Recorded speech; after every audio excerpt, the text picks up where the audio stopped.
in the next section at GroupBy, Mike is going to give us a guided tour of Azure SQL DB, something I think probably more development money from Microsoft has been pumped into this lately than all other things. It's all kinds of exciting things happening there. So take it away, Mike. Thanks. Actually, before I start, I just want to you want to take your clothes off? Oh, no, my God. This is just to prove that Brent really does love the SQL community. And so this shirt, does this look familiar to you? It does. That's our old tweet. This is from what, 2009? And this is actually one of your quotes on it. So this is yes. You know you're a SQL DBA if you snicker every time someone says the word Access Database. Right. I mean, Kevin Klein and I did shirts for them way back when. Yeah, I remember that. Yep. So I still have it. It's a little dirty, but I want to put it on just for you, Brent. Just you to kind of only wear it when you're working with the pigs and the sheep. Nope, not this one. Yeah, not this one. So welcome everybody. This is, well, actually, instead of playing an introduction slide, we'll go to each slide and talk through this. And Brent, by the way, if my Wi-Fi gets weird, let me know. I have my LTE ready. Sometimes my cable modem, I live in the middle of nowhere, so it's my LTE signal can sometimes be better, so I'll switch if I need to. Okay, cool. So, again, the session title is, it's a guided tour through Azure SQL DB. And it's level 100-ish. So if you want to go someplace else because you're already in the Azure SQL DB, you've already deployed your SQL DB, and you don't really need that help, go ahead and leave. If you've not used it yet, and if you want to sort of see, hey, what's available? What is all this Azure stuff? What's this cloud stuff? What's platform as a service? This is the session for you. So it's a gentle and kind of interactive introduction to Azure SQL DB. Really talking about V12, although I'll talk about some of the things I actually just talked about at Data Amp a couple weeks ago or a week ago. I lose track of time. And it's an hour presentation, although Brent gave me more time. So if we need to talk more, we can. And I tend to talk kind of fast. It's a New England thing. But we're going to start with minor death by PowerPoint. I promised in my intro there wouldn't be a lot, so there'll be I think maybe 6 or 7 slides. Most are pictures, like Brent's slideshows. We're going to build an Azure SQL DB when we're done with that, though. We'll kind of talk about the surface area. We'll play in the console. We're going to connect to that database we built, and I already have some built just in case. We'll build a few things, and we'll just kind of talk features. You basically just watch me go through the portal, and we'll just sort of, by going through the portal, by building the database, by building the server, and by using the options, we'll sort of see what the options are. And hopefully there'll be questions and answers. And Brent, you can ask questions throughout, and if I have answers, great. If not, I'll stay in the Slack afterwards too. Deal. Or you can answer them. I'll get it wrong, yeah. So who? No, you wouldn't. But so who am I? I'm a dad to 4 kids, a husband to 1 wife. I'm a gentleman farmer. I'm not really a gentleman, but that's just what they call it. Basically means I have a real job and I farm on the side. To 95, maybe 100 animals. I've sort of lost track. I'm a firefighter in the small town I live in, EMT. And I'm a database consultant, entrepreneur. Like I was telling Brent and Eric before, I have to be the consultant to be able to afford farming part-time. So I am a full-time IT person, not a full-time farmer. I work with data. And by the way, with the 4 kids, my wife's actually gone. We homeschool, and my wife's gone with one of my daughters to a play thing. So the younger kids, we may have one of those BBC interview moments. I hope not, but there won't be anybody in here to save me. So I'll have to sort of do it on my own, but hopefully that doesn't happen. We had Tara's kids in earlier, and it was all nice. Cool. Good. I think they'll be fine. The youngest is 6, and he's good. So I've been working with data in some fashion for a little bit over 18 years now. I've been MVP for the past 6. Doesn't really mean much. It means I speak and blog and do these kind of things. And Microsoft's decided to give me the knighthood of MVP, and we'll find out in July if I still am. I've been speaking and blogging since 2009, probably about when I got this shirt, over at my blog, my company website, which is straightpathsql.com. And again, I founded Straight Path in 2011 as a SQL Server consultancy. We do database engine work. We do a lot of cloud enablement lately, a lot of tuning, optimization, remote DBA services, and I'm on Twitter. So this is what I used to be like with the cloud, right? At first, I laughed at it. I thought it was kind of like, what's the point, Did that come across, Brent? It looks funny on my screen here. Yeah, no, it looks perfect. Okay. Yeah. Okay. Yeah. So, if you remember, I forget what the size limit was, Brent. What was the size limit when whatever the precursor to Azure SQL DB was? Was it like, was it 50 megs or? No, I think it was 5 gigs or 5 10 gigs right initially. Yeah. It was something small, and it was kind of like this is kind of silly that performance wasn't there, and it was sort of jokey, and then even the servers and the story there, when the story first came out, it sort of was like the thing that the CIOs talked about when they went to golf. Are you on the cloud? No, I'm not on the cloud. Are you? I don't know. Should I be?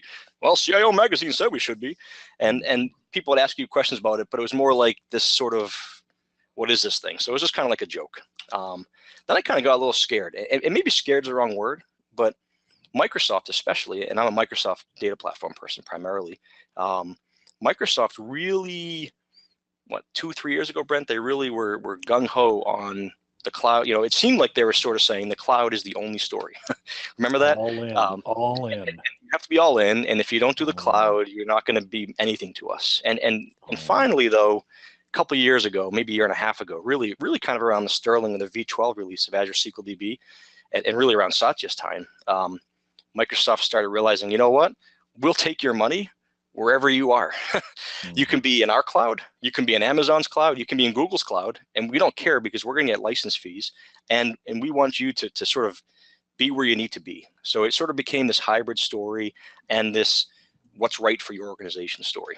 And you know, I'm kind of big on the cloud. I know you are, Brent. You know, we have a mutual client that you helping and I help, and they're going all in with the cloud, and you know, it's a good story, right? Because it makes sense. So I like it. Again, not too many slides, but here's a bunch of overword uses. Big data, huge. This is ping me. That's in Slack, which is kind of ironic here. Synergy and the cloud, right? So the cloud is an overused word. What is it? Well, this is not a topic about what the cloud is, but you know, it is someone else's data center. In fact, there's a bunch of funny shirts out there that say the cloud is just someone else's data center. It kind of is, but it's not just putting a server into a colo. It's not just calling up Rackspace and saying, hey, I need a server, and waiting a couple days to get it, and dealing with all the ifs, ends, and this and that's.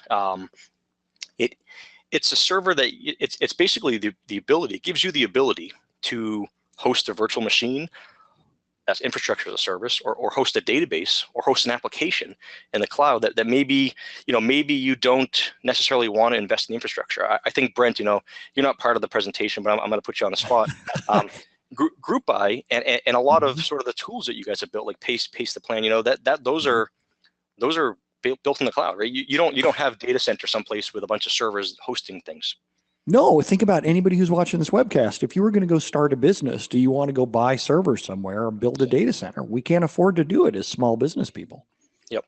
And it's true for even big companies. You know, as you grow, software as a service, and you know, providers who do that, it makes sense. You know, most services we buy, and in fact, I'm sure it's the same for your companies as for mine. Your accounting software, your timekeeping software, you pay a monthly fee for these things. Maybe you pay it by year to save a little bit, but you're basically paying a monthly fee, and you scale when you need to. When you add 3 users, you can scale. You don't have to buy the final big product and say, oh no, we just got rid of 5 people. Now we don't need those licenses. And there's a lot of flavors to the cloud. It's Microsoft Azure. That's what we're really talking about here, and really just SQL Azure. There's Amazon Web Services, AWS. Google's making a play there. Brent, you've been kind of a part of that and talking about that on your blog. That's been fun to read. Then there's infrastructure as a service and platform as a service. I say IaaS and PaaS, but basically infrastructure as a service, or IaaS, is where you say, I want a VM, and this is the VM I want. We'll talk about PaaS in the next slide, and that's really what this whole presentation is about. IaaS, you know, if you think about it, you know, I think back to 7 or 8 years ago, the last time I had a full-time job. And whenever we needed a new server, even in their virtual environment, we had to fill out this info path form, this Microsoft info path form, in the SharePoint site. And it asked all these questions like, how many HBAs, you know, how many connections this do you need, what's your backup retention, all these questions. You'd ask the question, the CIO would send you an email back yelling at you because something was wrong. You do back and forth. About a week and a half after you put the form in, the form's finally in the process, it's approved. Then they requisition the hardware. If they don't have it, if it's a VM, they'll say, yep, this is on our list. Maybe for a VM, you know, a week and a half to 3 weeks, you'll have it. For a physical, I don't know, I've seen 5 weeks, you'll finally have it. You know, in the cloud for IaaS, you go to the Amazon portal or the Azure portal, like we'll do today. You pick the option you want. You know, I want a D6 server or whatever, and you tell it what you want for storage. I want locally redundant or geographically redundant because I care about backups. You click a button, and you know, what's your experience, Brent? 5, maybe 15, 20 minutes later for a VM, you'll have it. Yep, exactly. That's been for me. Faster than I could fill out an info path form, that's for sure. Yeah, or find it, or browse to it. Yeah. So and those are just buzzwords. So the bingo there is if you're playing buzzword bingo. So why, right? Brent and I just talked about this, right? But these are conversations that I've actually been part of or had part of, right? Think back to 2011, when kind of Google Apps for Business, it was even before then, but when Google Apps for Business and O365 really started sort of getting popular, this is a common conversation, right? Why do we have to host our own email server? We're not an email company. We're a company that does whatever. We just want email that works and is as or more reliable. We don't want to mess with CASs and Exchange DAGs and this and that. We just want email. Like why? And I firmly believe this. Why is anybody managing their own email? There's probably reasons, and I'm sure people say so in Slack. I'm sure there are reasons, but in general, for most size companies, why do it? I mean, even Microsoft, their internal email is O365. Now, I mean, they're hosted themselves, but they're still, they don't have their IT department doing it. They have their O365 department doing it. And then a few years later, really a few years ago, this was a common conversation. We're a company who makes widgets. We're not Rackspace. We don't have a fancy colo. We can't do the DR. Why do we have to buy servers every 3 to 5 years? Why do we have to sort of buy our servers now, hope we spec them right, and live with the consequences for 3 to 5 years, and then maybe buy more? Why not just do, VMs in Amazon or in Azure? And now, this conversation, this bottom one happens a lot. I just had this with a software as a service vendor, and really in that space, it's big. We're a company who sells services to other businesses. Maybe it's invoice payment. Maybe it's, tax accounting software, whatever. We're a company who provides services. We charge per month to our customers. We have great developers. We have great engineers. We don't really have a DBA team. We don't have a solid data team. We've gotten by, but every once in a while we have weird outages we don't understand. Why do we have to have databases that we run check DBs on? Why do we have to sort of manage our backups? Now, I think you still do have to manage your backups. We'll talk about that. But but why do we have to build an availability group? Or what happens if our software? One of my customers are moving to the cloud, writes software for CPAs and tax firms. So every April, every June, and for people like me who always file extensions, every October, they get really, really busy. Do you do that too, Brent? Yeah, sadly. Yeah. My taxes are always done right at October 15th, basically, or whatever that date was, 18th maybe this year. But what happens in tax season, right? So do you have to build a server and build a database infrastructure that can handle the peak loads? And if you're in your own colo, if you're in your own data center, you kind of do. Now you can do things and sort of programmatically, you make your own cloud, a virtual private cloud, right? And programmatically scale your VMs up. But in general, most customers and most of you watching are probably building for the peak. And you use the peak 3 times a year, and you're okay with it because that's the only choice you have. But you have more choices, whether it's IaaS or PaaS. We can build and we can scale up as needed. We can even build some CloudFormation or build some automation to sort of watch performance. And when performance gets towards the level, we can increase the resources with minimal downtime. So it's a new way of dealing with this. And you're not off the hook for owning things, being responsible. You still have to be a DBA or an architect. You just have to do a little bit less practical things that you do today or day-to-day things, and we'll talk about that. So PaaS, platform as a service, right?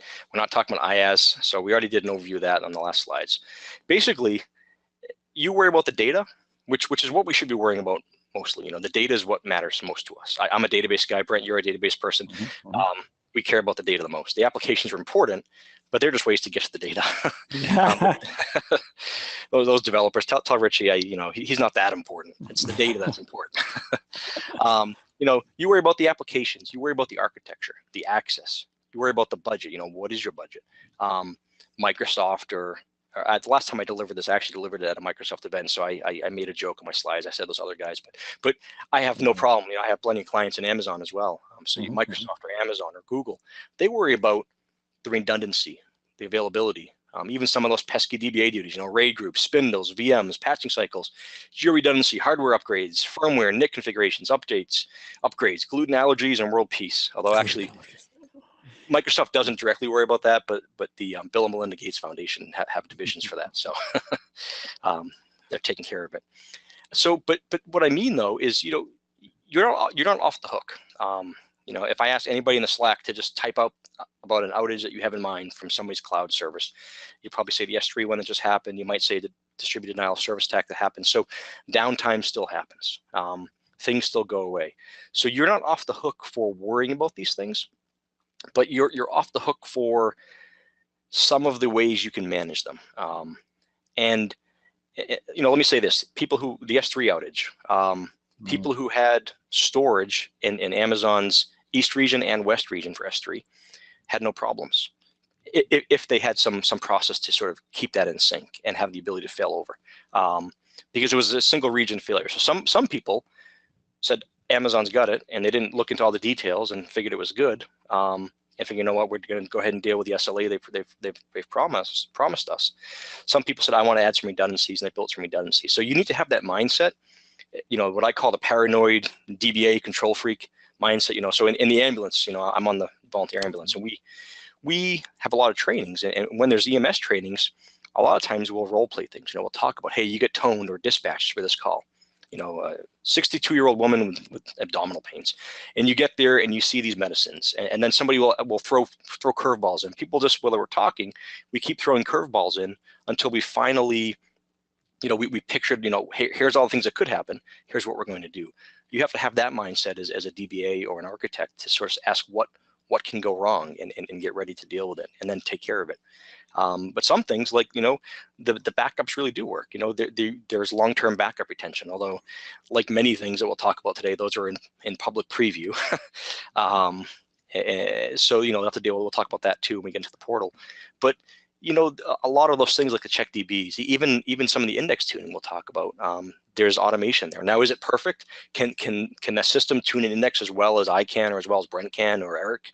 Probably not. But how many databases are there? How much is on your plate of things to do, and are you going to tune them? I can't tell you how many clients I go to, and Brent, I'm sure it's the same story with you. And all you have to do is run and update stats and add a few indexes, and they want to worship you, like your C3PO and the Ewoks. I hate mentioning the Ewoks, obviously, because it's a dark era of Star Wars.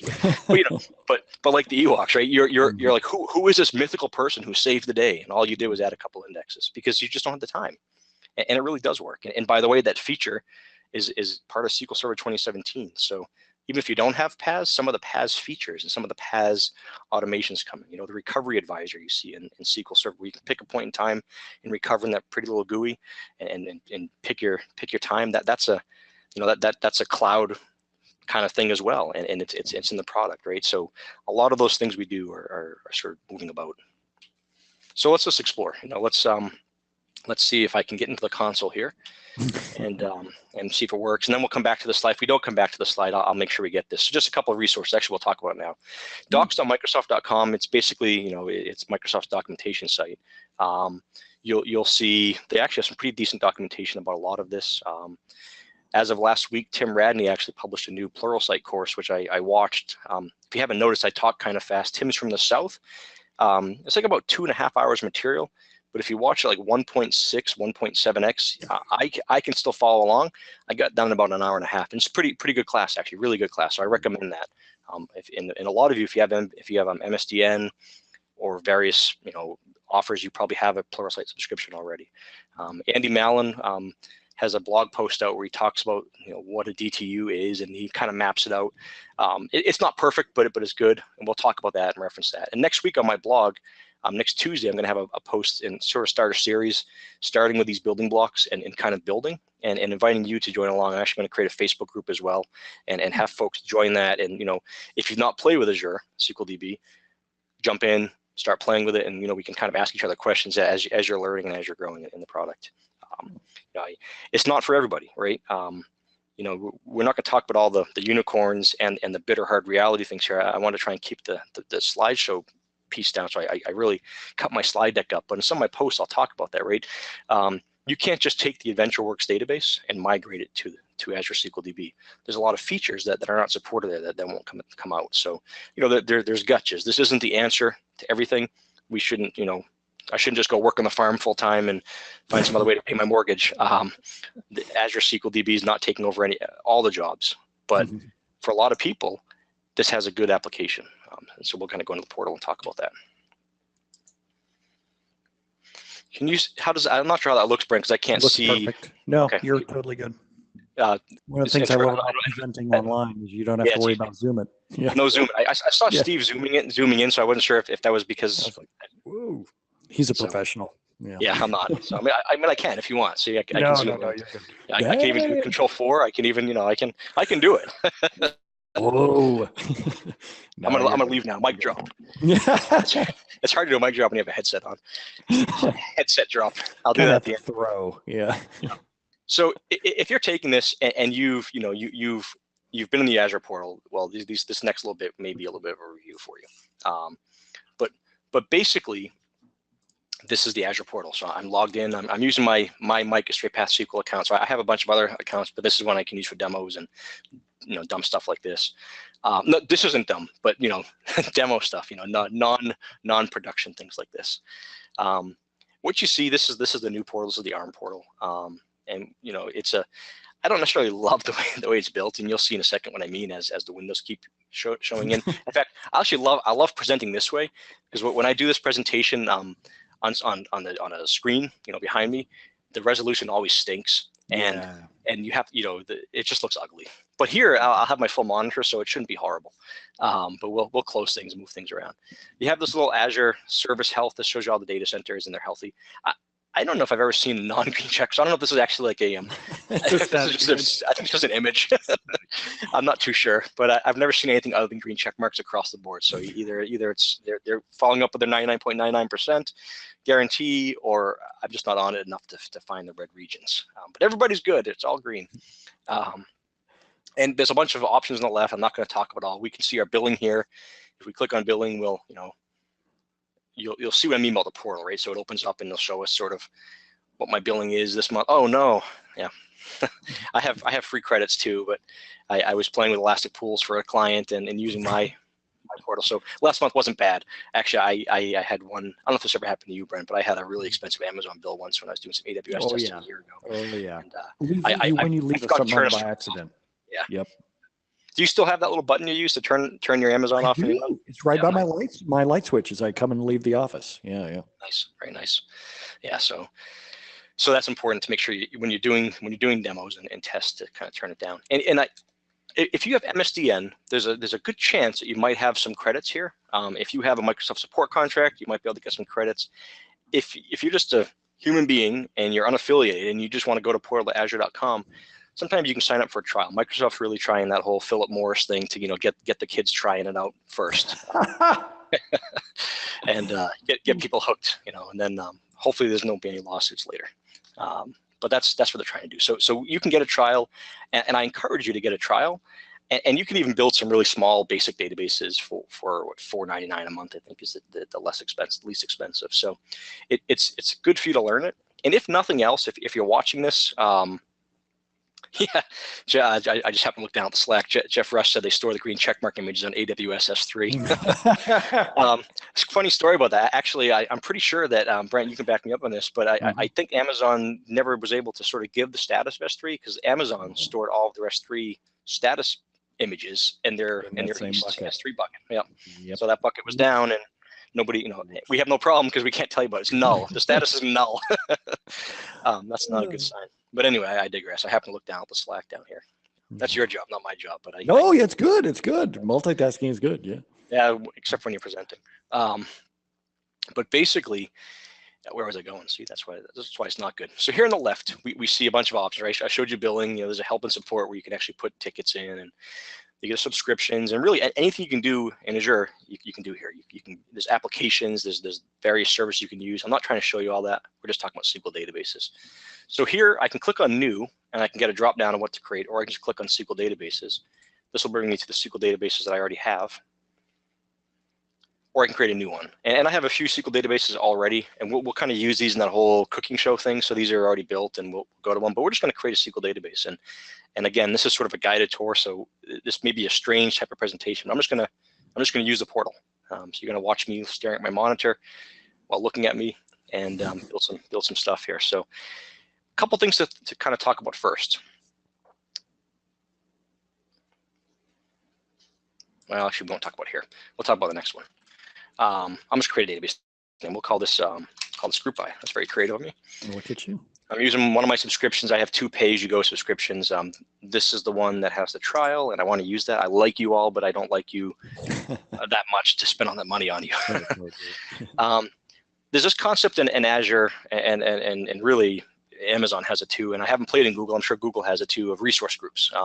If you're at a large organization and you have lots of different sort of purposes of servers, you might want to create resource groups, and there's reasons for that, for availability and other things, but really it's just an organizational thing. So I'm just going to use my existing resource group, and I can either create a blank database, I can create a database from a backup if it's a compatible database, or I can sort of create these sample AdventureWorks Lite, and it's really light. If you've worked with AdventureWorks Lite, it's pretty light database. I'm just gonna create a blank database because we'll use my other server for that. And this confuses some people when I've talked to people.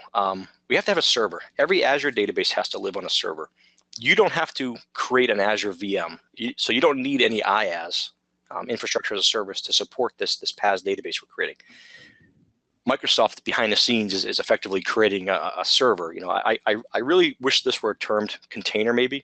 It's really just a database container. It happens to be a server, but I can't specify anything about the server. I can't tell the server to be a DS12 with premium storage. I can't do that. When I select my database tier, it's effectively sort of behind the scenes. I don't know because I don't have a magnifying glass and I haven't been back there to see. But I'm assuming whenever I change my pricing tier of the database, which we'll talk about in a second, the server does change behind the scenes, but I'm not being charged for that server. I'm being charged for the database or databases on it. So we're just going to use an existing server. There's no reason to create a new. I don't know why not. We'll create a new one. You said I have a whole hour and a half if I need it, so we'll just create a server. Right. Now, one thing that doesn't work here, let's see. Oh, it does. Nobody's created a server called Brent. I don't fully understand how this works, but sometimes there's servers that you can't use server names that are used. So maybe it's just reserved names. Like I can't create an MSDN server. I can't create a server called test. I always figured it was because they didn't want people to think they were going to their own test or to an official Microsoft site. Like I could understand why they would filter out Microsoft or. Yeah, but like I can't create a server called Hockey. I can't create one called Pig Farm. Well, maybe I can. Wow. Yeah, I can. Well, but not Hockey. Yeah, that's kind of surprising. But so I've tried different names, and in fact, I've been in a class or I've given this presentation a lot lately, and I've just tried creating servers with somebody in the class's first name, and it's been taken. No. So Brent, you can no longer create a server. If you want, we can talk later about how much that server's worth to you. Worth to me. Well, we'll call this group. I'll be gentle. I don't want to take your name from you. I apologize. That's what the audience is doing. Somebody's spinning up their Azure Portal account, going, "I'm going to claim Paradise." I used to work with Brian Moran. He has this problem where all he does is buy domains. So he could just sit in Azure all day building $4.99 a month databases. So he has the names. I love it. That's right. You can do that if you want. So go ahead and make a database, folks, if you want. And if you guys are following along, please do. And if you're following along, let me know. That's right. Jeff Rest's hockey is all pucked up, so that's nice. Well done. That's nice. Let's give it a name, password. It's so picky. Like I just clicked into the field, so there can't be anything. And I know that's why I tabbed into it. Like, leave me alone. User interface design is a little. Yeah, it's. I still like this better than the old portal, but it's not great. Like I really hate how these windows just keep ba-boom, ba-boom, ba-boom, ba-boom. Yeah, it's weird. But we'll create it, and we won't create it in Korea, although we could. But we want to do it here in the U.S. We'll do East U.S. too. Why not? And then allow Azure X service to access the server. So all the servers have firewall rules built into them, but by default, if this box stays checked, we can allow any other services that are already in Azure to talk to the server. So that just allows like PowerBI or Azure SQL DB or Azure, just any of the tools, Data Factory that are already hosted in Azure to talk to it. So we don't have to actually enable the firewall rules. It sort of trusts people in Azure. So if you want to be a hacker, just do it from Azure. So we're going to create this. So basically, we're creating a server. Collation, we don't need to change. Two things we'll talk about here, though. We'll talk about pricing and we'll talk about scale. So pricing, there's this concept called a DTU. It's a database transaction unit, and I gave you a link to go to, and it's this post here. It's Andy Mallon's post. He does a pretty good job. So I love Andy. Andy's a great guy who does a lot of great things in the community. And this is kind of cool because I always wonder, what does it look like, and is this science? Not really, because he's kind of doing guesswork because he did the best he can because we don't have access to the source code. But he basically took this thing, the DTU calculator, which you can basically create a perfmon counter, grab these counters. So it's a combination of processor time, disk reads a second, disk writes a second. So this is CPU utilization. This is your IOPS, and then your log bytes flush per second. So how busy your log is today. So you can run these counters on your existing database or databases and sort of give that number up to this tool, answer some questions, and it will kind of spit out what DTU you should have. Remember, this is the tool is thinking in terms of a database, but a lot of these counters, unless you have your logs, I mean your disks split out per database, and you sort of have CPU. You really, for most of you, this is talking about all your databases on your server. So keep that in mind. So your DTUs may be higher than you need, and depending on that, we can talk about Elastic. But basically, you go to this DTU calculator at azurewebsites.net, and this will be on my blog post as well. And it will give you the DTUs. And Andy went through and kind of took some sort of fake performance data from zero, just CPU, just reads, and then he combined them all and kind of figured out what the DTU needs are. And so you can kind of see roughly what he found out based on the calculator. If you have one core fully utilized, so 100% utilized, that's 100 DTUs. If you have 14 to 16 cores, 100% utilized, that's 4,000 DTUs. Now that's a premium P15 server. And what does that mean? Well, we'll show the numbers. Two things to keep in mind. You should use the calculator. I really think you should. I also think the log flushes, I don't 100% know this, and Brent, maybe you know more about that, but my guess is it's because behind the scenes we're automatically getting availability. We have 3 replicas, and I'm assuming it's an AG technology, and we care about log rates and we care about log flushes to know how much we're sending across the network. So I'm sure that's what that part of the calculation has to do with. Just a guess. Yeah, that's my guess too as well. Yeah. So it's a combination of your CPU, how much compute you're using on the actual server you're on. So this will probably tells Microsoft how many people can live on the server, what kind of IOPS you need. So should you be on premium or standard service tier, which will probably determine which sort of storage you're on, and then when you have availability, how busy is it going to be? So use the calculator to kind of figure it out, but it's also, it's kind of like this. I haven't been to the farm, so I can do that. No pigs, no pigs anywhere. It's a bit like that. It's guesswork, right? You don't know for sure how close that's going to be. It's actually not, the calculator's not too bad, but I tend to go a little bit lower than what the calculator would say, and I'll watch it because, as we'll show in a little bit, you can actually change the class to your server fairly easily. There's a quick downtime, but it takes what, Brent, 5 minutes to change the class? Not even 30 seconds. Yeah. Sounds about right. Yeah, so we'll kind of walk through that once I can find my portal. So as we kind of look at pricing, there's 4 tiers. There's 3 tiers plus this strange one. We'll talk about that one in a second. This one's relatively new or newer. There's a basic tier, which gives us a maximum of 5 DTUs. And if you go to that docs website, which I'll have in my link, you'll actually see there's more limits as far as max database size. So the max database size in basic is 2 gigs. There's also I think the max in-memory storage. There's number of days retained. I think I want to say it's 7 in the basic, and then it's 35. They've changed a couple times, 35 in standard and premium. But the document I'll give you is like a 6 or 8 page document that will show you that. Also, the number of concurrent databases, concurrent connections, and the number of users. Those things matter by this as well. But the pricing ranges anywhere from $4.99 a month, which is for a DTU of 5 DTUs, any size database and basic. So you're paying the same for 100 megs versus 2 gigs. All the way up to premium, and premium starts with 125 DTUs and goes up to the max, which is 4,000 DTUs today. And as we see here, we can have anywhere from 100 megs up to 4 terabytes of database. So this is a difference from when it first came out, right? People still believe, oh, I can only have a 5 gig database. Well, no, you can have a 4 terabyte database. if you don't mind spending $16,000 a month. And that sounds like a lot, but you know, I talked to a lot of clients about cloud adoption, right? So 4,000 DTU of 4,000, a P15 with 4 terabytes is probably an edge case, right? You know, the cloud adoption stories are probably someplace, you know, in this 500 to 1750 DTU range. Maybe they're on standard and they're fine. It really depends on what you're doing. People sometimes will say, well, my hosting only costs this much per month. Yeah, but how much are you paying in your SQL Enterprise licenses every 3 to 5 years? How much is your software assurance? How much is your full DBA team? How much is your new SAN every 5 years?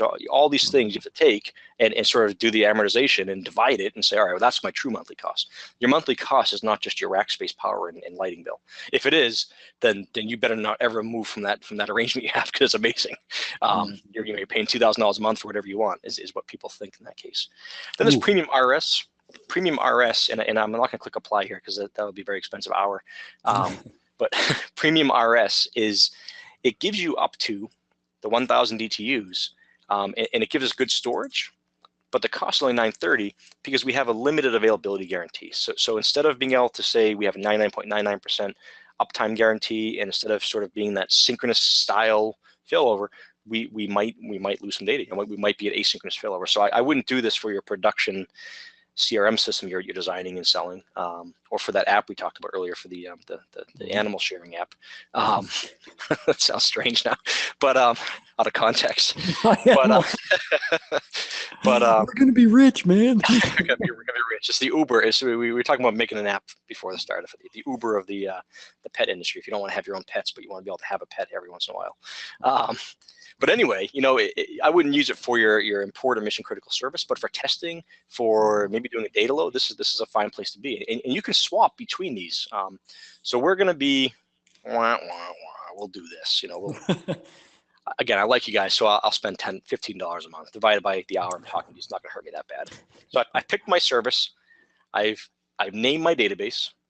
I've built a server called Brent Dozar GroupBy. I put it in the east. Hopefully nobody's created a server yet while I've been talking. That'll be interesting if somebody did, because then we'd see what happens with that conflict. And while that's running, are there any pending questions or anything, Brent, or comments? Yeah, there's a lot. So let's see. Alex says, what's like 4,000 DTU compared to my on-premises SQL server? Is there some kind of way that I can tell how much workload my on-premises SQL server has, how many DTUs I'm going to need? Yeah, so that would be, go to the Azure or DTU calculator at azurewebsites.net. And once you're here, it's going to give you some instructions. You're going to run this sort of utility or script, or you can just run PowerShell, really. I mean, a perf on yourself. But you can run this script to create it. It's going to watch your processor time, your disk reads, disk writes, so that's your IOPS. It'll watch your log bytes flushed, and it will watch over a period of time. Then you come to this website, and you basically tell the server how many cores you have. You upload your file, and then you click calculate, and it will tell you roughly how many DTUs you should have. And if you go to the Andy Mallon website, where he blogged for SQL Century, he actually kind of breaks down what that means, and sort of where you are, right? So, you know, if you're keeping 14 to 16 cores massively busy, and you're doing 24,000 to 30,000 IOPS or reads, that's just reads, and you're doing 24,000 to 30,000. So if you're doing 60,000 IOPS, and you're keeping 16 cores busy, and number one, you should probably call somebody to tune your workload. But if you're doing that, and you're doing, you know, 45 to 75 megabytes of log flushes per second, if you do all that, you might get this you might get this. Based on your database utilization, your SQL Server workload is out of range. At this time, there's not a service tier performance level that will cover your utilization. So, you know, if you're doing 60,000 IOPS and you're doing 80% of 16 cores, Azure SQL DB may not be the place for you. But if you come and look here and kind of watch the breakdown, you'll see where it is. So I'm not sure if that answers the question, but that's kind of where I would look. And, couple more good ones. Alex says, on that 4 terabyte database max, or really any of them, is that compressed, or can I compress my data, like with table compression or? Yeah, I don't believe you can.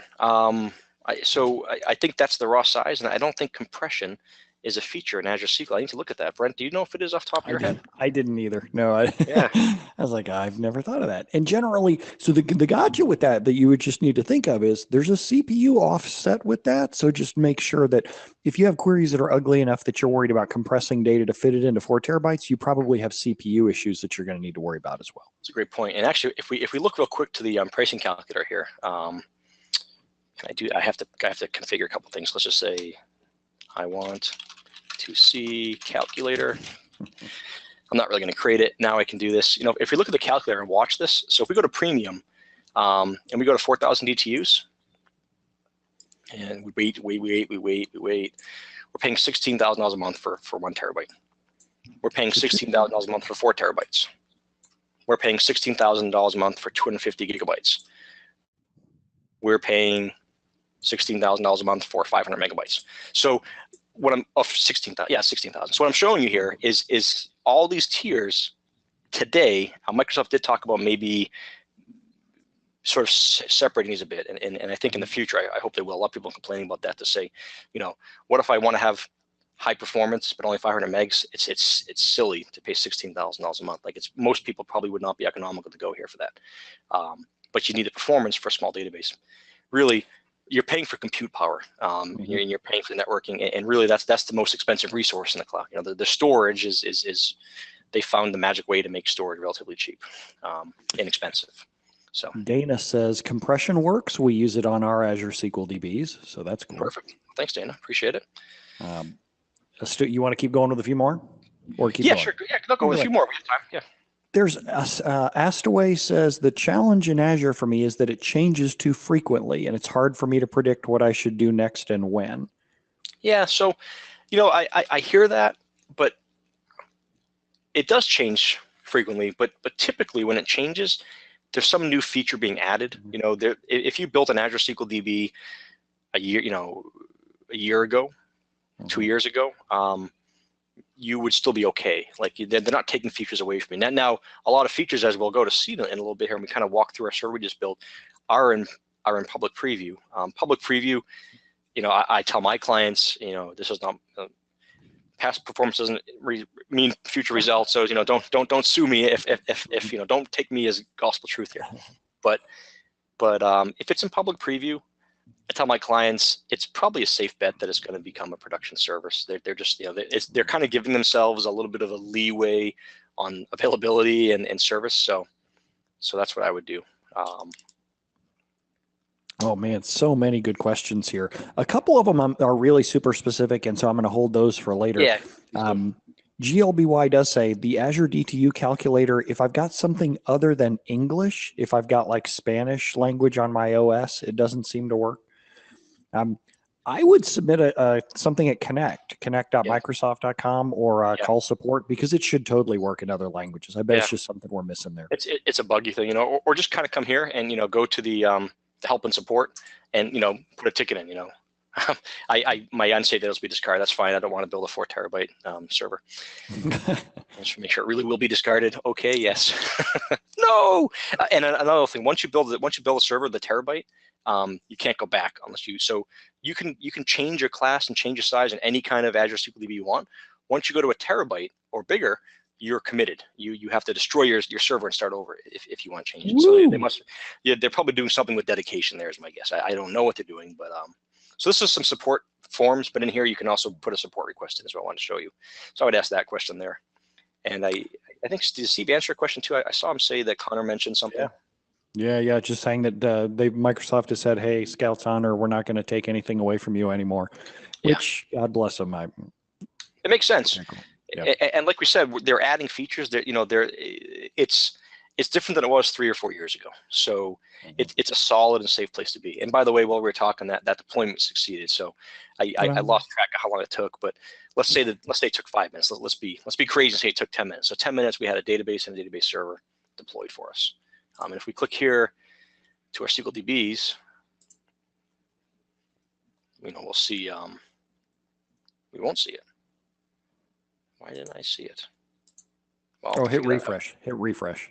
Yeah, but I just loaded it, so it should be. That's interesting. Oh, I'm sorry. I called it. Yeah, the server name. I was having a fun time with the server name. Yeah, there. Yeah, so GroupBy is a database. There it is. There you go. So that's created as a standard S0. So these databases, are fully queryable and connectable. So I have this database here, which is Walsh demo. On this database, it's just an AdventureWorks copy. So in that create database dialog, I chose use the AdventureWorks Lite or LT. Sheep database is a database I migrated. And I'll show you the migration steps here in a second. We probably won't have, well, actually, if we're talking through questions, we might be able to watch the migration finish, but we'll save that for the end. What I'm gonna do now is I'm just gonna open up, I should go to the server level first. So I'm gonna go to, now we'll go to the database level. I can't decide. We'll go to the database, and we're just gonna kind of go through the features here and just talk about some of these features. We're not gonna talk about all of them. We're just gonna kind of talk about some of the highlights, just to kind of give you a sense for what's available to you in Azure SQL DB. Here again, so the person asked that question about the language. You couldn't click diagnose and solve problems. This will also bring you to that same sort of dialog box for help. It'll be context specific to your database. So if I click that, we'll see the screen change. So it'll kind of give you some knowledge-based articles about common problems, and you can put a support request in. Cool. It'll tell you if you had a failed deployment, tell you if you have alerts and errors. It's kind of neat. You can tag a server. This, if you're doing asset tagging, or if you want to try and sort of tag different resources, be able to query them, you can do that. Activity log, that just shows us what we've kind of done and built here. The overview page, really just what we first came to. It sort of shows us where the resource group is, what the server is, and how we're doing on utilization resource. And again, we're not watching the CPU because this isn't our server. We don't care about the CPU. We care about the DTUs. We have a DTU limit, and we care about what we're using. When you hit that limit, they don't kick you out and send the police out. You've plateaued. Your performance is what it's going to be. You get a kind of quick sense of your application. And in this case, I actually built your application already, but we'll kind of walk through it and show you how I did that. But that's a kind of a cool feature, right? Because I do a lot of work for companies. Here's the deal. I do a lot of work for big companies where maybe their expenses and the size of database and their performance probably still maybe makes sense to be on premise. I do a lot of work for small software as a service companies with 5, 6, 10 people in them, and the developer is also the partner, who's also the funder, and also the janitor.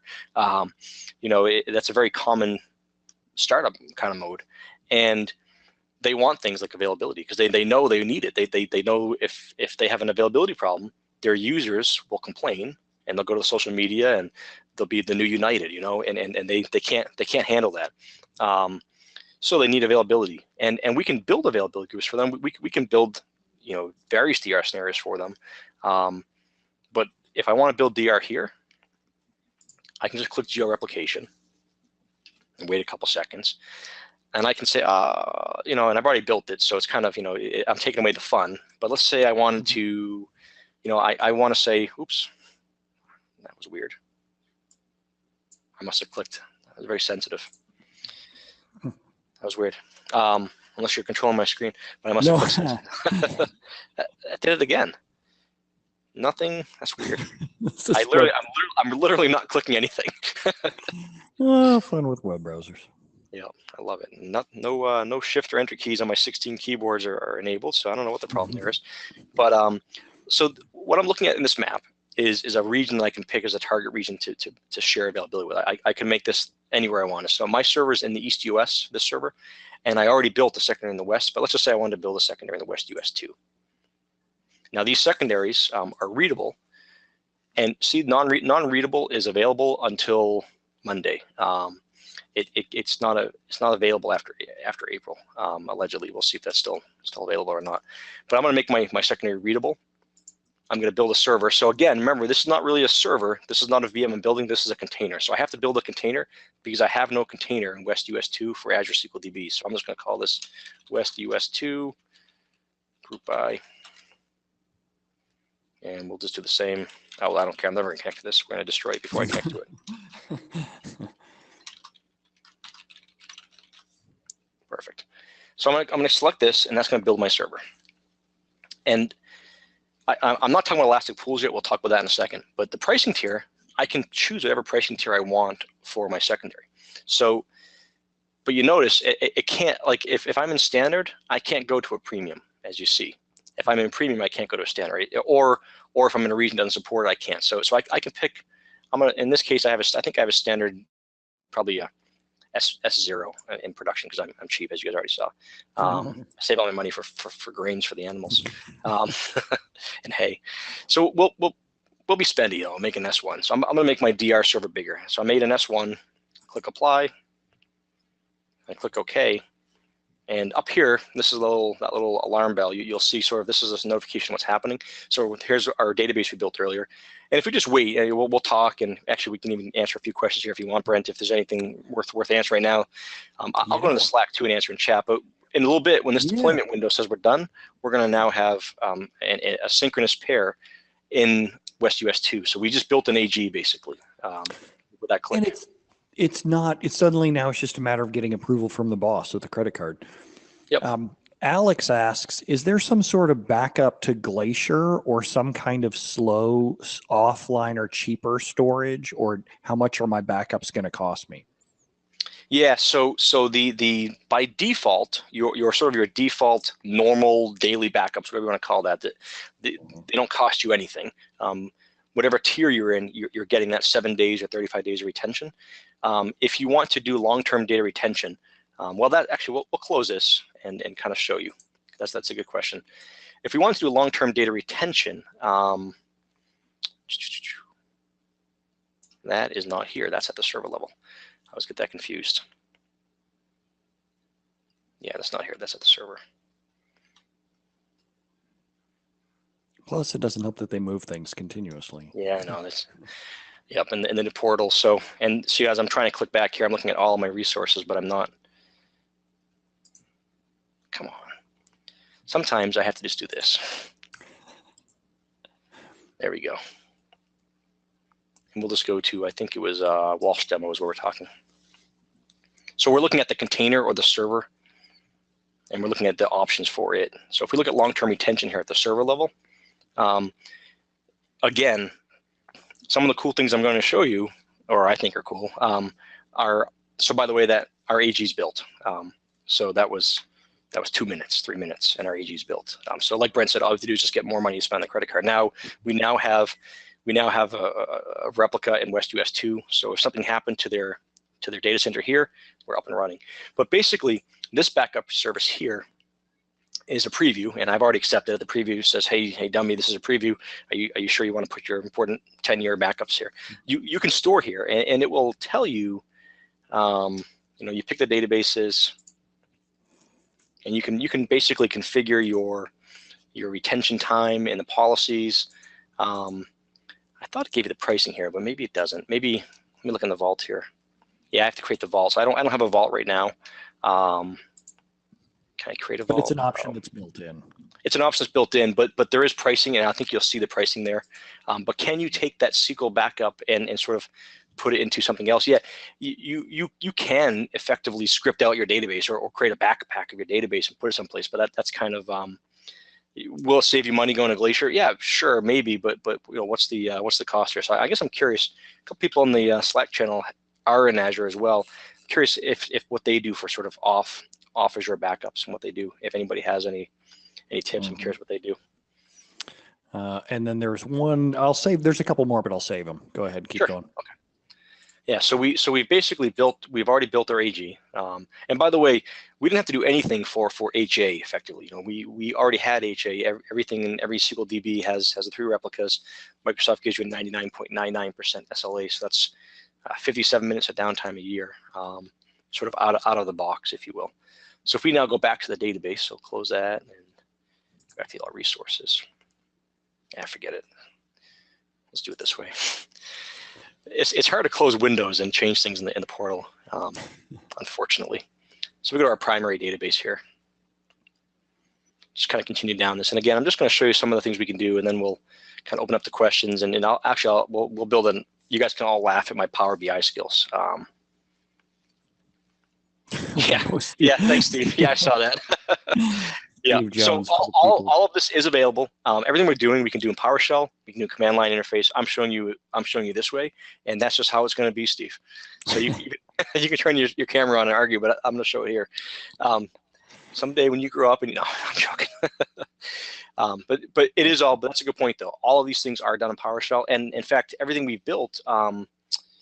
I can't show you now, but there's an automation. So if we actually built a new database, I won't show you now, but I'll show it this time. There's an automation script. So you can kind of click on scripting. So this is kind of funny because Steve was just talking about how bad the GUI is and how we should script everything and do proper DevOps, right? So this is all scriptable. And what that means is you can build jobs and build processes to deploy databases. You know, you can have workflows that, hey, somebody comes on, a new customer comes on, they have to get this system, which means they have to get a database, and they build a database. So we can do that. A lot of people do that. There's a lot of cloud automation happening out there. So even though it's pretty quick, we're trying to in a DevOps and automation fashion, trying to remove even the people like me having to click in here. For sure. Any more jokes from Steve? No. Good. He's trying to write code on the fly inside Slack, and it just doesn't work that way. Yeah, it's hard. It's hard. I see animated GIFs going crazy behind me here, so I'm trying to ignore it. So if we have a requirement for transparent data encryption, so let's say the auditors come and we have to be encrypted to check that box off, we can click a button here and turn it on and click save. And I've already done it to this database, but about 2 minutes later, our database is protected by TDE. That's important for the backups and the logs at rest. Honestly, I kind of think TDE is silly in most environments for a lot of reasons. It's beatable, number one, and number two, it's you're protecting against a certain type of failure. I care more about encrypting the data, in transit. I care about the always encrypted type features, but a lot of auditors want us to do this. So we're protected. If somebody happens to go into an Azure data center and they open up all the containers that have servers in them, and they find out exactly which container one of your databases is in, and they find out exactly which of the thousands of servers it's in, and open it up and take their drives out, they're not gonna be able to take your data because it's encrypted. So there you go. So you're protected there, but also your backups and everything else is protected there too. So it is important. You can build these features sound familiar, right? If you're used to SQL Server features, we can do dynamic data masking. We can build it on tables that are sort of allow it or meet the rules for it. This is a relatively new feature.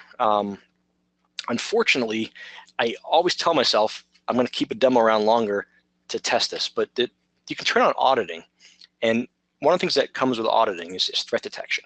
And you have to have a storage account for this because it's storing data, it's storing the logs into a storage account or blob storage. So I have mine stored in this blob here. Of course, I clicked it, so now I have to go back. But it will actually look for three types of threats, really. Two, but three ways.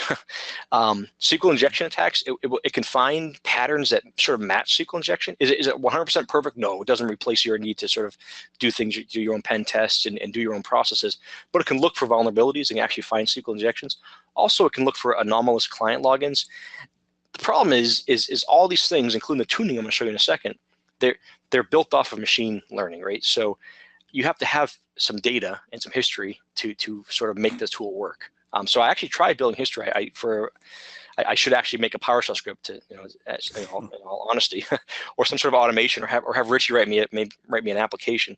I tried logging in a whole bunch of times for many days to one Azure DB from my local connection here. And then I tried using my private internet VPN, and I tried logging in from Turkey, from Romania, a bunch of places basically. Thank you. That's nice. Thank you, Cortana, telling me what I told people. See, that's machine learning right there too. She hears me tell people what I want to do, and she reminds me, hey, you said you're going to do this. Actually, you know what? That's a pretty handy feature, by the way. I'm so busy. Not that busy. But anyway, that's it. I tried to create an anomalous login. So that's a login that, it succeeds because the password's right, but it's coming from something else. It's that fraud detection. So it does work, and I've seen demos where it works, but I just have to keep one of my VMs around for maybe a week and build history. It's kind of like bank tellers. When you're looking for counterfeits, they say they don't need to give them counterfeit training because they handle good money all the time. You can tell what the bad money is. I don't know if that's true, but I hear that in illustrations all the time. If it's not true, it sounds kind of neat to say. Yeah. Yep.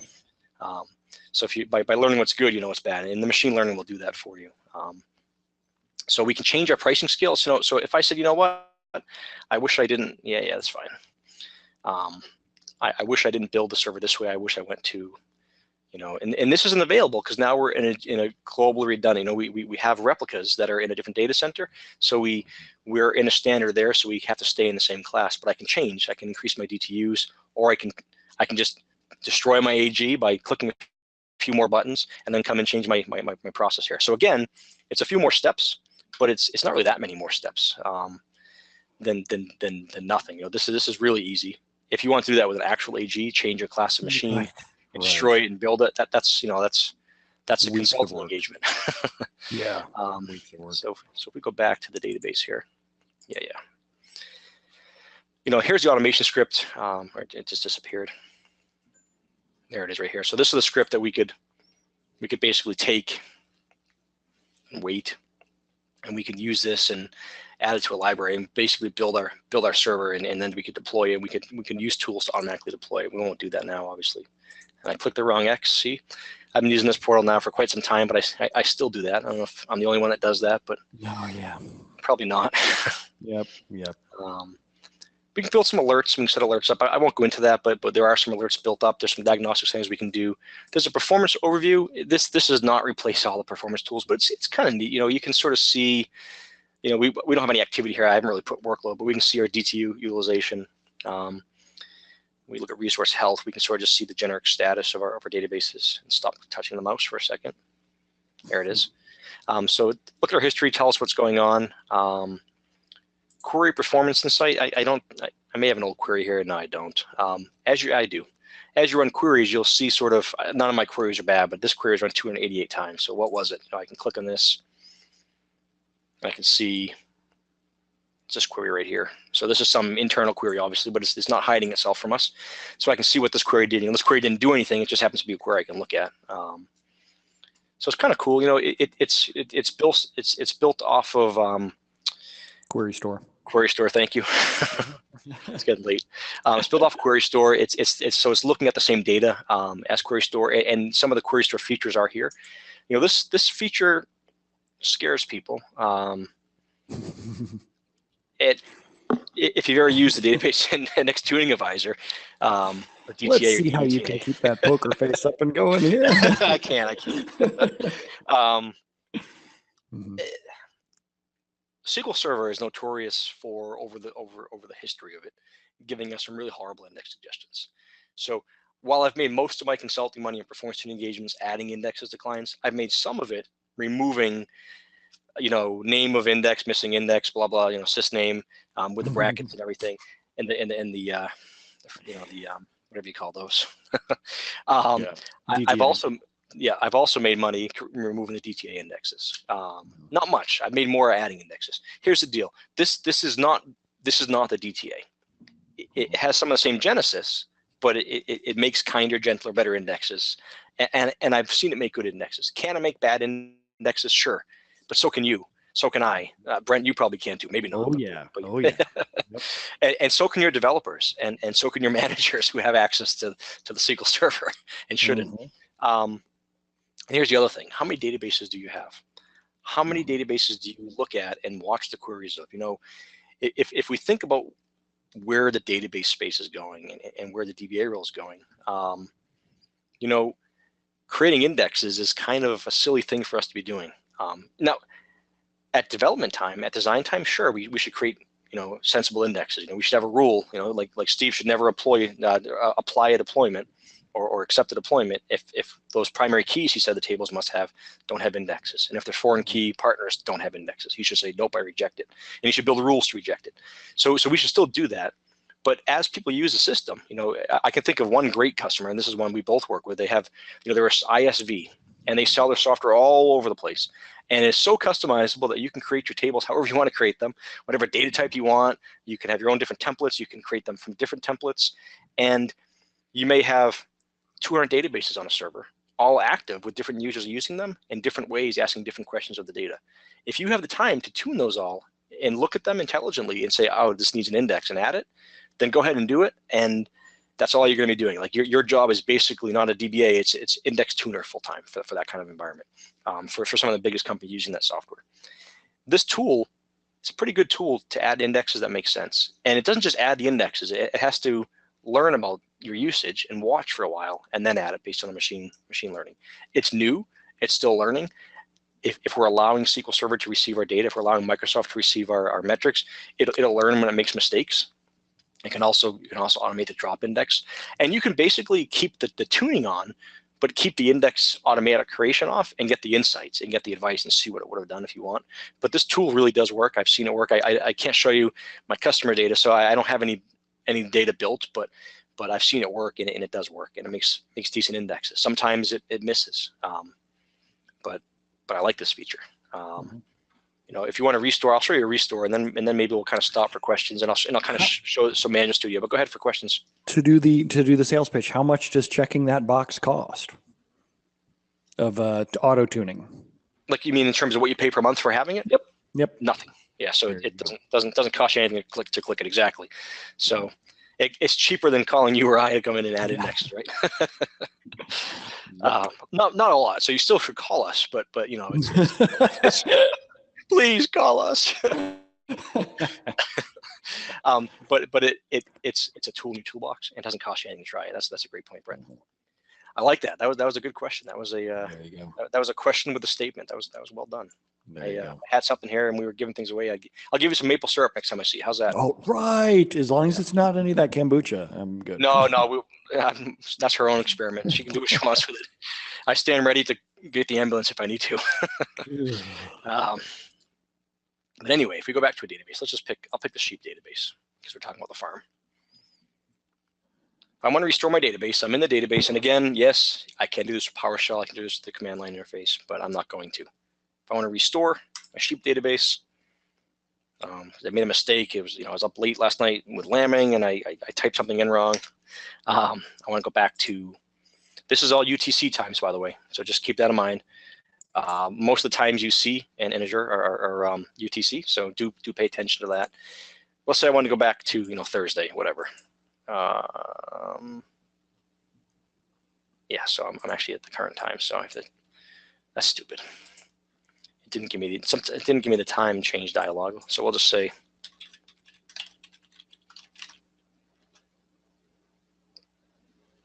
Why is it too early? Yeah, it might be too early because I created this database. Yes, probably it's too early. So we'll go back to the 28th, and we're going to target a server. So we can restore it. We tell it where we want to restore it to. We can restore it to this server, which is a server that's already built. If I had other servers, in my East US region, I only have the one server. If I had others, I could create others. We didn't talk about elastic pools. We'll kind of get to that. And I can then, anytime you see the word pricing tier, that's a little hint. So Brent's earlier question, how much does this feature cost? Nothing. Because it's a pricing tier, this is going to cost me something. So I can restore it to whatever class I want to restore it to. So I'm going to, again, be cheap and do a $4.99 basic. Sorry, guys.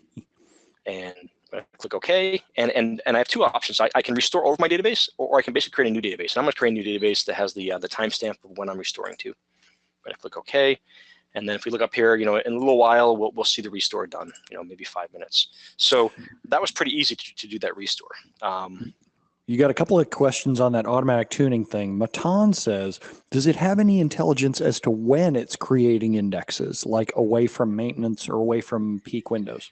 Yeah, so, maintenance is a different kind of beast, right? If you notice, I didn't show you the CheckDB box because we don't run CheckDB. I'm assuming and hoping Microsoft does, but maybe because it's AGs, they're not running. I don't know. I don't know what they're doing. They're taking care of it, though, with our 99.99% guarantee. So maintenance is one thing, but the maintenance windows, like time-wise. Yeah, we don't tell it don't add indexes here. These are online ads, and I don't know if the machine learning. I don't know to what extent the machine learning is looking at the system.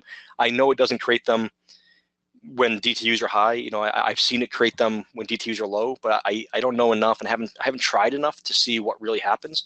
And the Microsoft documentation doesn't really necessarily say where it is, so we don't have that full control. That's a good question though, and I'll play some more with that, and I'll write a blog post about that and that series. And then Astaway says, does this mean that the database administrator is basically going away? At the flip side of this, well, I'm going to ask one other question at the same time. Dana says, we use auto-tune on every database and all our subscriptions, and we've never had any negative issues. So note that Dana still has a job. So Yep. Yeah, so DBAs, no. I don't think the DBA role is going away. I think it's changing, right? So my restore, I think, is done. Is it? Let's see. I don't know, it's just give me the restoring. It'll be done in a minute. That's a bug, I think, like restoring. But I don't think the DBAs, like this is a discussion point, right? You know, talk amongst yourselves in the Slack channel. But I don't think it's going away. I think it's changing, right? You know, so I've been doing SQL for 18 years, started as a DBA, and I do a lot of DBA things for clients. I do a lot of remote DBA stuff. I'm actually, you know, we have a retainer service with my employees and people, and we help customers as their DBAs. I have some customers going to the cloud, and they're still using us. Some of the boring things and the things that people forget, yeah, that is going away. You know, some of the server configurations, and Brent, I think, you know, you do health checks a lot like I do. I'm floored sometimes, and I don't know why I'm still floored after all these years, but I'm floored by the sophisticated, well-budgeted, smart companies that miss a lot of basic configurations and don't do check DBs and are in full recovery. And once a night they truncate, they back up their log and then shrink it because they don't understand why it grew all day. I see that all the time still, and you know, some of those aspects of the DBA role, yeah, you know, it probably will go away in time, but I still have SQL Server 2005 clients calling me. There's still insurance companies using green screens, lots of them. So it's not going away, but I think it's changing. And I think, you know, one advice I would give people is it's time to learn this technology and learn where it applies and learn where it doesn't, and be that person in your company who can actually not be afraid of this whole adoption story, but sort of know where it makes sense and use this and try it and get there, because it's coming, and a lot of the manual things we do are changing. I mean, even Steve's DevOps presentation, if you watch what he was showing you with some of the Redgate tools and other vendors' tools, a lot of the things that we used to do 5 years ago, we don't have to do the same way. Yeah. So, you know, do you have any more to say to that, Brent? I mean, what do you think? There's a huge question I'll hold till the end, which is around performance tuning and how consultants, like, will consultants still have work? But we'll talk extensively about that at the end. Yeah. But several of you have asked that, but no, keep going there. All right. So I'm going to show you two simple things. You know, this is ugly. Let me bring this into the right monitor. Got too many monitors. So I'm just going to show Manual Studio, and I've connected to Azure, and I'm just showing you, you know, I've opened my firewall up to allow my IP, and I'm just going to look at the sheep DB. Actually, I'll look at the sheep database. That's a little bit newer. And you know, it's there's no weird joke here. I really have a farm, really have sheep, so it's just pretty boring usage of the term, you know. Actually, I need to open it in this query. So one thing, just so you know, I can't run a query. I can't run this query. I can't run select star from Walsh demo.dbo.sales LT or whatever. The cross database queries aren't supported. Now at the Data Amp event, and I'll actually, there's a couple in my blog, I'll make a note now to include that as well for Tuesday. There's a couple of good stories out there about what they released, but one of the things they talked about was Azure Managed Instances. So an Azure Managed Instance is kind of like it's sort of a halfway step between IaaS and platform as a service. Instead of having your database as a service, you're getting a SQL Server instance as a service. So if you're you want a little more control and you need to be able to kind of do those cross database queries, that's an option. Now there's a bunch of other things like elastic queries, where you can query multiple databases at the same time, elastic jobs. So if you have, say, a software as a service company and you have one database per client, and you want to update the schema and you have 1,000 clients, that sounds daunting, but you can do an elastic database job and update all the schemas at the same time, or do them on a rolling schedule through the job. So out of topic for this, obviously, towards the end here, but cross database queries are one of the things you can't do, you know. But if we just look at the sheep database, and you know, I have so a strange database, right? But I have a dewormer table and a color pattern table. Again, I don't really use this for my sheep. These really are 3 sheep I have on the farm. My farm is my tech-free zone. You know, I go out there and I have a pitchfork and shovel. I talk to the animals, and I use my tractor. My tractor is the only technology I have out there. Everything else is all century-old or millennia-old technology, and I love it. I need that. It's good. You need that too. Whatever your unwind is, you know, if it's sitting down, drinking wine, walking a dog, that's one thing. If it's shoveling cow poop, that's whatever's your thing. But anyway, this is my table. So I'm querying this database in the cloud. I just want to show you that. And then I can do a bunch of other things. I won't. One more thing I'll show you here in Management Studio. I'll connect to my local instance. Type in a demo. Nope, I see that L is not L. That L is a semicolon. This will never work. Type harder. Yeah, exactly. I have this. It's an ugly old keyboard. You can't see because of the way my camera is, but I like the keyboard feedback. So I'm not typing hard. It just sounds like I'm typing hard. So if I right click on this database, the sheep database, and I want to send it to the cloud, I can do a bunch of different ways. I can script it. I can back it up. I can export it. It's a small database. I'm just to show you how I can bring it up there. I'm going to say tasks, and I'm going to. Does this look okay in terms of the screen? Yeah, no, totally. Okay. Yeah. All right, so I won't go crazy with my my Control-1 skills. Deploy database to Azure SQL Database. I can also deploy it to a VM that way too. And what's going to happen is this is going to basically create a backpack and ship it in a sense. So I'm going to connect to my cloud instance here.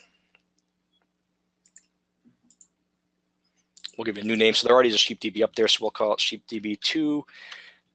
And I'm resisting I don't know how to type all of it, but Boogaloo. I don't know how you type Boogaloo. Is it probably OO, right? I don't know. Anytime I hear 2, I have to say Electric Boogaloo. Yes. I was born in '78, and it's just something I have to say. I had a boring childhood watching a lot of cable. So it creates a backpack on a temporary location. This does get written. It's basically the scripts to create your database and to sort of deploy the data. Click next.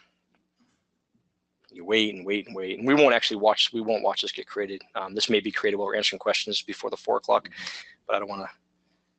So we'll wait and wait and wait. It actually just takes a little time. Which is a good point, that it's not necessarily transactionally consistent. It's not like you don't want to do this to a running database. This is. Yeah. This is not your migration to take your database to live and have sync it in sync with like a replication kind of thing. This is not This is not that. There are ways to do that, but this is not that. So this is going to basically extract the schema, extract some data, script it, and create it. While that's happening, I promise one more thing, and I look in the Slack channel. I make sure I don't see anybody like Patrick LeBlanc or Adam Saxton. I am not a report writer. Okay, so. So this is just me playing in Azure. I don't know anything about PowerBI. I have the VentureWorks database in there, and I went up here to get data. And I went up here to get data, and I went to more for my sources, because I did this the other day, and I kept it up. My sources in Azure SQL DB, Microsoft Azure SQL Database. I'm connecting to it. Can do a direct query.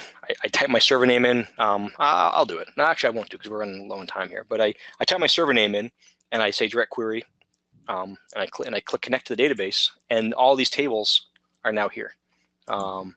So they're available to me to use because I grab these tables, and I just picked some visualizations and started dragging stuff around until it made sense. I mean, I know more about reporting than that, obviously, but I wanted to see a map to say, hey, that's cool. I didn't have to do any work for this. I just dragged in the map.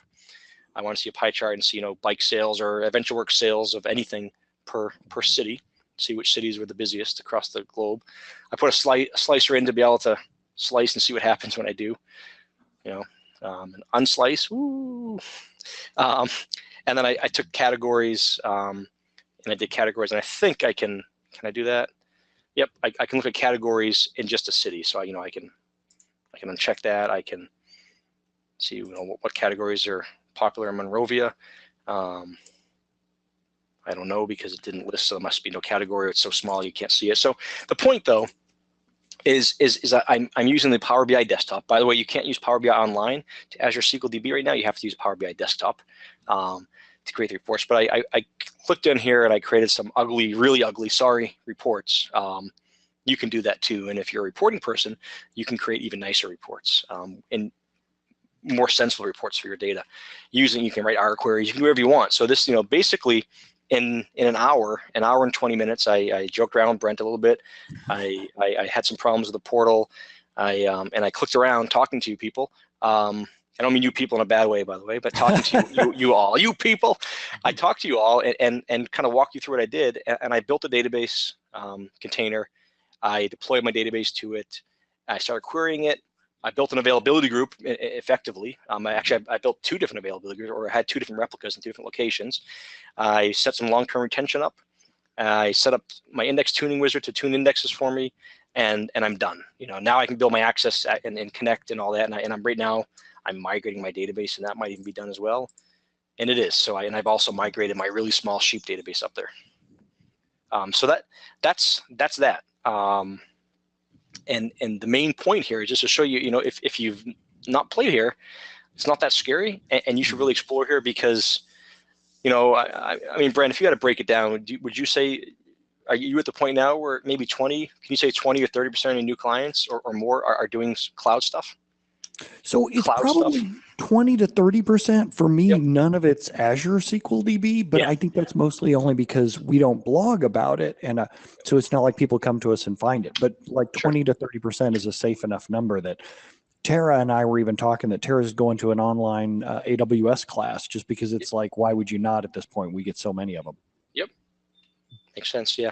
And I'd say right now, maybe a little bit more of my cloud work is also Amazon, but I've been doing quite a lot of Azure and bringing actually a good sized software as a service company to Azure SQL DB. In fact, we're actually using Elastic Pools. I didn't talk about Elastic Pools, but basically an Elastic Pool allows you to pool DTUs across databases. So if you have 100 databases, and maybe any one of them might need 1,000 DTUs.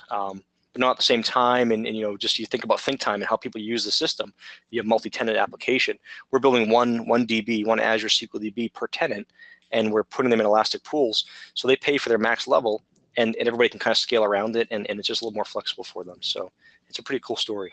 And I'll shut up. And if there are questions or conversation points, let's throw your contact info back up on the slide too, just so people can have that as we talk through a few questions. Yeah, and like I said, if you go to my blog, I'll put it. So straightpasssql.com next Tuesday will be that, and I'll set up that Google group will be unveiled. Then it's nothing special. It's just I just want people to be able to play in the cloud, and it doesn't have to be dedicated to Azure SQL. We can talk about RDS as well. But anyway, I'll shut up now and ask your questions. Oh, it's good. Yeah, so bad news. You're not going to be able to shut up now because now we have the questions. Alex says, the manure pile is calling me. That's right. Alex says, have you done any databases with AD authentication, and are there any gotchas with that? Yeah, so yes and yes. ADFS is I don't get to play with it much, thankfully. ADFS has some quirks, and the system administrators I work with sometimes have some frustrations. But yeah, you can do Windows authentication with ADFS and what is it, Azure Active Directory, AADS, I think. It's not so much the Azure SQL DB that you'll bump into some struggles with. It's the ADFS. It's a federation between the two. Once that's done, you're good. Once you get your SharePoint federation and everything else working, the Azure SQL DB stuff sort of comes on easier. Yeah, all you have to do is get security to work, and then you're done. Yeah, exactly. Fix that, and you're good. It's not a SQL problem. That's someone else's problem. That's right. Astaway says, have you got any favorite resources for Azure DB performance monitoring and tuning apart from Microsoft site? Yeah, there's not. I haven't bumped in. So hopefully, as I start my series, we'll have some here on my blog. I'm sure there's some people writing on SQL Server Central. The various tools vendors, SQL Sentry and others are having Azure SQL stories. So it's still coming. I think if you just stay tuned to the SQL community and like Andy Mallon just blogged on SQL Sentry, and there'll be SQL Server Performance, which is SQL Sentry site. They'll be putting more up there about the cloud as well. So I think you'll see more and more coming. And maybe somebody in the Slack has other ideas too. So answers on it. Let's see here. So Tim asked early on, we had a vibrant discussion in Slack about it. This was it. He said, do you find that there's more enthusiasm from companies to tune for performance when you get billed monthly from resources? That's a great question. Yes and no. So when we put the restraints on, and when we tune, the quick answer is yes. It will happen more. I think as more people go into the cloud, and you know, and the performance bumps down a little bit. Yes, some, but sometimes old habits die hard, and bad code is still slung a lot. So there's always going to be a need to tune stuff. Oh, and by the way, this is just a fun thing. Since you asked a totally unrelated question, I just always find this funny.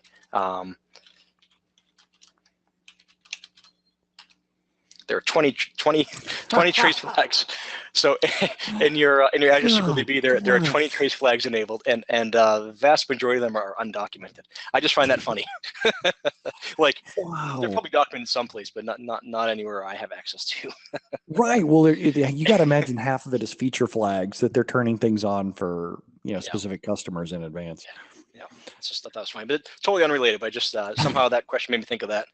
Mm-hmm. M. Sorosky asks, can you elaborate on how you would choose Azure versus AWS?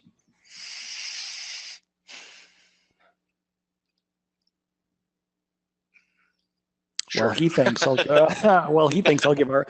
My answer is that usually it's just not up to the database administrators. Usually it's up to the companies, because it's however many other services they use. Because every cloud provider out there, even you go back to older school stuff like Rackspace, handles SQL Server just fine. It's about what are the other features that developers are called to use, and that's what ends up. Or that companies have a Microsoft Enterprise agreement, and Microsoft throws in free Azure bucks. So basically, you just are incentivized to go start with their cloud. Yeah, that's a good answer. The other thing, you know, it depends what you're doing, right? So when it comes to IaaS, I think dollar for dollar and performance for performance, I think you're going to get the same thing. It's pretty comparable, I think. No. I think it is now. I think it's getting more comparable. We can talk about that. Mm-hmm. Maybe price and advertise is comparable. When it comes to PaaS though, if you want to do SQL PaaS, I'm not as much a fan of RDS for SQL Server as I am Azure SQL DB. So if you were, hey, I don't care what database I'm on, and I want to go to Postgres or you know, I would look at Amazon. But if you're looking for SQL Server platform as a service, I would probably better see you in Azure SQL DB, because they're getting newer features faster. There's more ecosystem support there. You know, it's more native, right? That's one thing I would look at. And when it comes to IaaS, my experience lately has been fairly similar, although we know somebody's having some performance struggles too. So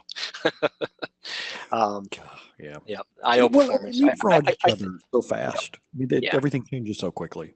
In the compliance story, they're both, there's a race to the bottom in pricing right now between the two, and there's a race to having who has a bigger compliance slide. So really one of the blockers has always been, yeah, but they're not compliant yet. But everybody's compliance slide now is like, it fits off, doesn't fit the presentation anymore.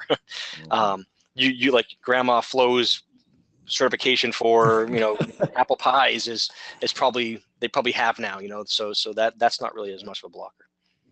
Yeah, that's big. Let's see here. Curios says the MSDN credit is also a big help too, because the developers and DBAs end up playing around with it before the company makes a choice. Yeah, if you've got Visual Studio, you can do some damage with $150 worth of credit. It's surprising. And yeah, it's easy to spend it. Yeah, well, and you look at it and you go, oh my God, every VM that I wanted to run costs $1,000 a month. Yeah, you don't run it all month. You run it for the weekend that you're going to go play around with it, and you can really do some damage. Yeah, it's good, and really Amazon too. Getting an Amazon Portal account is good to look at. You should learn them both and understand them, because you know, I really think the future is probably, there's going to be a lot of people who aren't just in one. You know, I know some people who take they're on IaaS and on Azure, and they actually have offsite backups to S3 buckets. You know, and Amazon. The other thing I would say is, so some of you may be walking away from this going, oh my God, the cloud is going to, you know, take my job. I got to learn everything immediately. All this stuff changes every 6 months to a year. I mean, just rapidly. As long as you're vaguely aware of what's going on, that's a good start, so that you can start deep diving in when you want it. Absolutely. All right. Well, thanks a lot, Mike, for hanging out with us Thank you. today and sharing everything at GroupBy. I really appreciate the work that you did. Lots of people answering stuff over down in Slack. So Sure. Yeah, I'll hang see you over there this now. afternoon. All right. Thanks, Cool. guys. Have a good one.